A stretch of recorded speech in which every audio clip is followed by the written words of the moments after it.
So, Jack, first of all, then let's rattle through some of the team news. How's Charlie Good in his rehab? He's back at Brentford. He's had an injection, waiting to see if it settles down. So, yeah, he's not with us at the minute. Do you happen to know when he might be? No, not at this stage, no.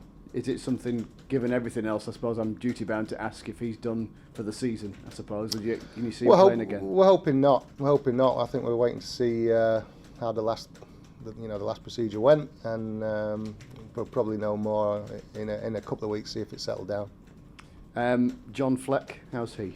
He's on the grass today, so he's doing a bit better. So yeah, we'll see how he gets on today. But that's looking a bit more positive. Is there a chance? Surely there's no chance for tomorrow. He's just after the international break. He's on the grass today, and we'll see. We're hoping to get 4 or 5 back after the international break. It'll be like March transfer window for us. So that'll be good. I mean, the next 2 weeks in that respect are massive, aren't they? I mean, if you can get those bodies back for the game on April the 2nd at Stoke, it will be huge. Yeah, and I think that's what we're looking for. I think we will have a boost over the window. I think it's come at a great time for us. We've had a real slog of fixtures, and I think the lads have been fantastic in that to put themselves in the position that we have. So yeah, I think the break comes at a really good time for us. We've got to produce one, big energetic performance tomorrow in what's a derby game, and then over to the medical team to get some bodies back, and that will give everybody a boost. Who are you hoping is back then at Stoke? Well, maybe George, maybe Ender, Flecky, Ollie Mack, Ben Davies. So there's some real good experience, good players, and will be big for us for that little run-in. Because it has seemed as though fatigue has had its effects in recent weeks, hasn't it? Yeah, I don't think we're surprised. I think when all the games were being called off and we seen the schedule that was presented to us, it was going to be a real challenge to pick up the points we have. And I think, up until probably last week, we've been the best team in the league in terms of form. If you're looking at the 10-game form guide for quite a while, we were number one. So to do what we've done has been fantastic. Like I say, we've got to produce one more big effort tomorrow, and then we regroup. 9 games to go, 6 at home, and I think the players deserve a lot of credit because they've been put through it, and they've been put through it. Some big games, some pressure games. They've had to produce some big performances at home. I think I've only drawn 1 game at home. We've won the rest, and we've had some big away performances as well. So really, really positive of how it's gone, and really pleased.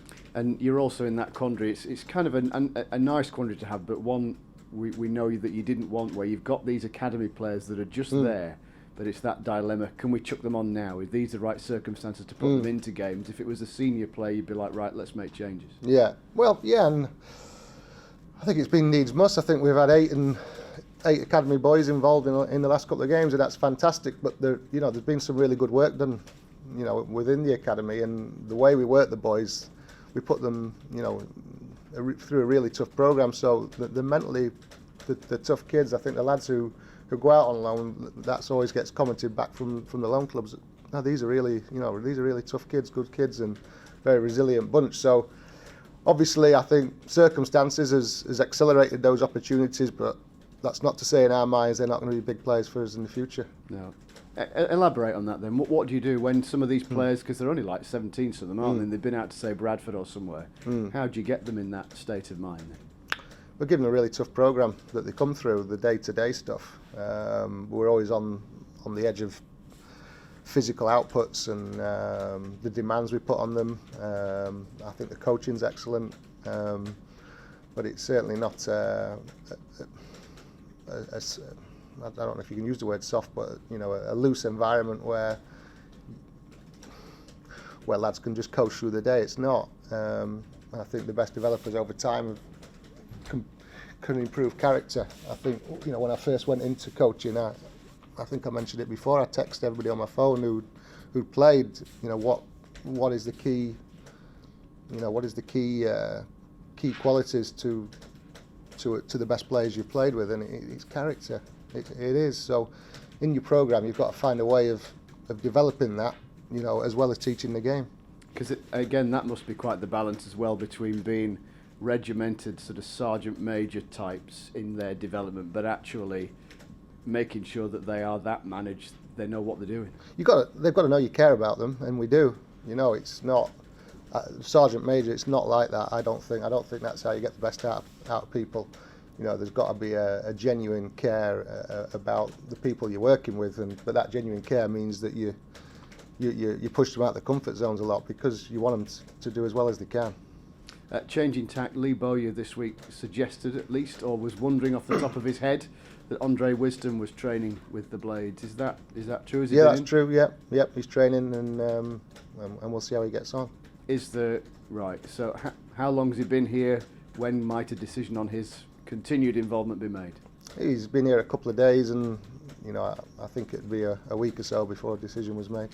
When you get players like that, what shape are they in? Because there's training obviously, and they can do their own training at home and what have you. But it's a different world, isn't it, to play? I think he's had a couple of games in Birmingham, so he's been down there training anyway. So but obviously he's out of contract, so he's not had any competitive football.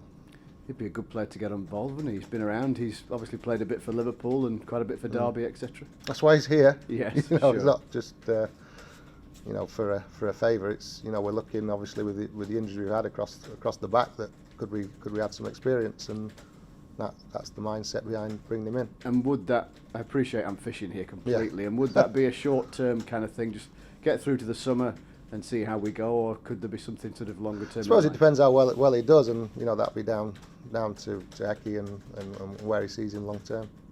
Barnsley then, the next challenge. What do you make of them?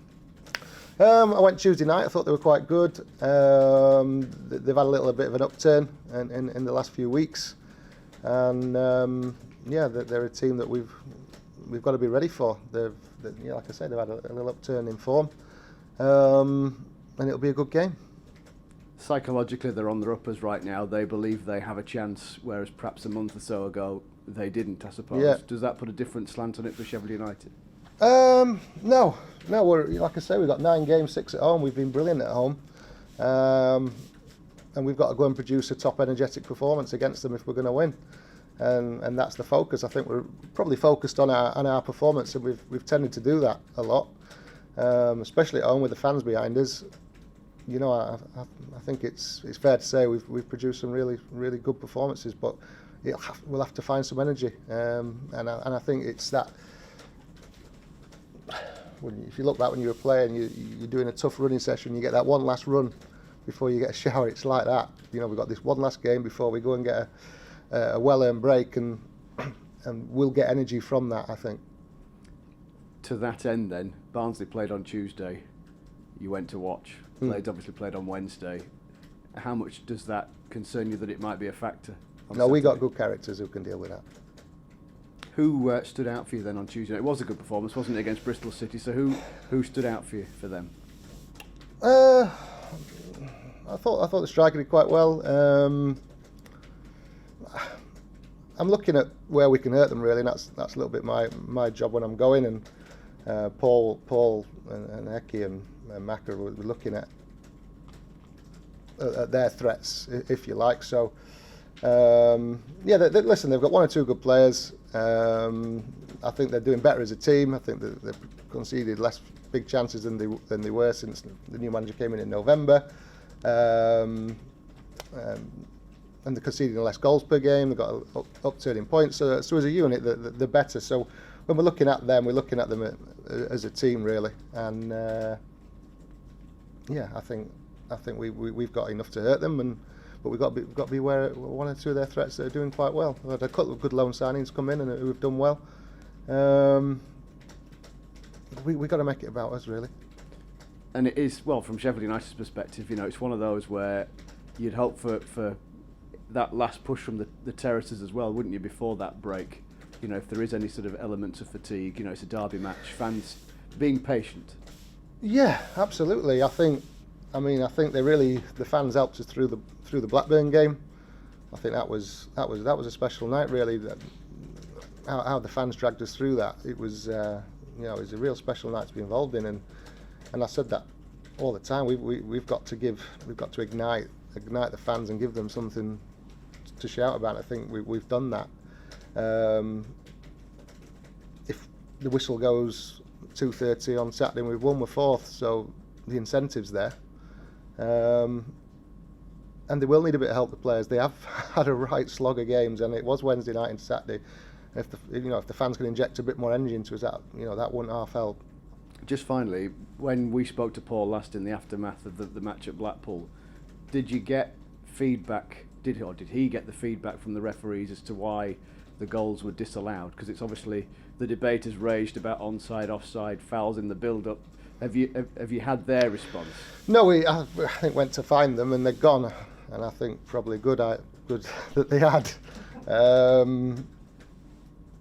No, I mean, it was really disappointing, I must say. I think with the level of games we had, and we're asking players to go again because of the injuries, and I think Blackpool has scored 14 consecutive games. I think one of the best goal scoring runs in the country, because City got a 0 against Palace, so that made them one of the for consecutive games. So to keep them down to a 0, and then it was about could we grab one and find it, and we did that twice. And we're a bit bitter about that. We can't look for excuses, look forward, but that was poor for us on the night.